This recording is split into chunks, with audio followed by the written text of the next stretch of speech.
that would have made everyday usability, especially in tight urban spaces, that much easier. Move to the rear though, and the Kushaq makes a proper case for itself. What you get now is a massage function for the rear seats, and it doesn't feel like an afterthought because the intensity of the massaging is really good, properly tuned even for long distance journeys.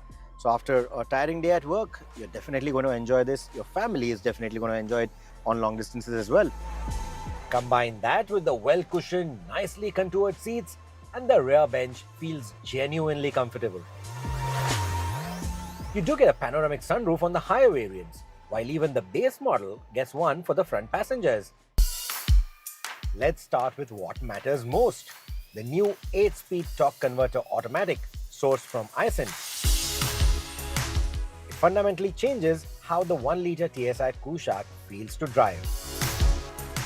If you've driven the previous 6-speed torque converter, you would remember that it got off the mark cleanly, but it always had that lurching feeling, especially at low speeds. And in the moderate speeds, it would feel a bit lazy. This one fixes that. In fact, the 6-speed also never really felt enthusiastic. This one fixes that too. The first thing you notice is how eager it feels off the line. There's less hesitation, cleaner pull away, and a general sense that the gearbox is better aligned with the engine's torque delivery and with the Indian driving conditions.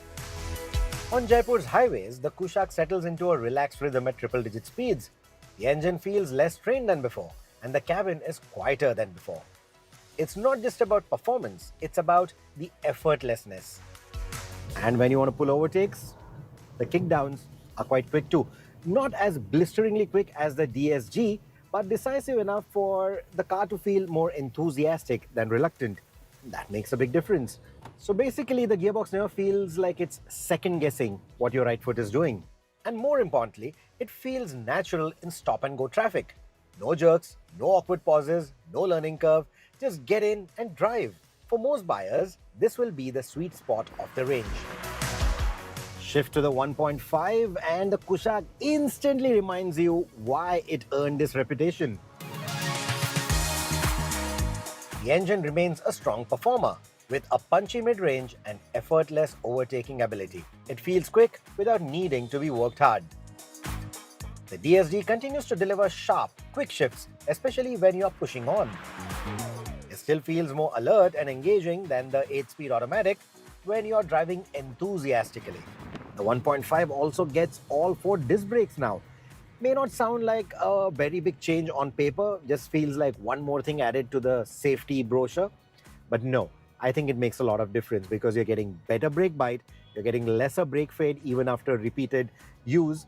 You are also getting a more predictable bite and shorter stopping distances, which is the more important thing because in our driving conditions, you want all the safety features that you can have, especially when it comes to braking. The trade-off remains. DSGs need a bit more understanding in heavy traffic, especially our conditions. It's smoother than before, but still not as carefree as the torque converter in our hot, congested, bumper-to-bumper driving scenarios. They haven't really made any changes to the suspension tuning, even with the rear disc brakes or even with the new gearbox in the 1-litre. The suspension tuning has not really been tampered with. What that means is ride quality is still pretty acceptable for our road conditions and the handling dynamics are spot on. This is still the enthusiast car in the segment. Of course, the Duster is claiming that it will handle better than the competition and it's clearly pointing at the Kushaq.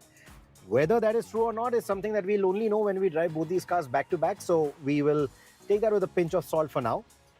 But the Kushaq still remains, for me, the go-to car when it comes to driving dynamics. It will put a smile on your face every time you attack a bend. So as far as I'm concerned, I am pretty impressed with the 8-speed transmission and I think that is the most noteworthy upgrade for the updated Kushaq. It makes life easy, it will return better fuel efficiency, it will be more economical to use, it is way more reliable as well. So I think this is like the perfect go-to setup for the Kushaq for the Indian conditions. And I see the 1-litre 8-speed automatic bringing in a lot more volumes than what the 1-litre 6-speed automatic managed. Still, if you were on the fence about the Kushaq before, This update gives you far fewer reasons to hesitate and a few more reasons to take it seriously.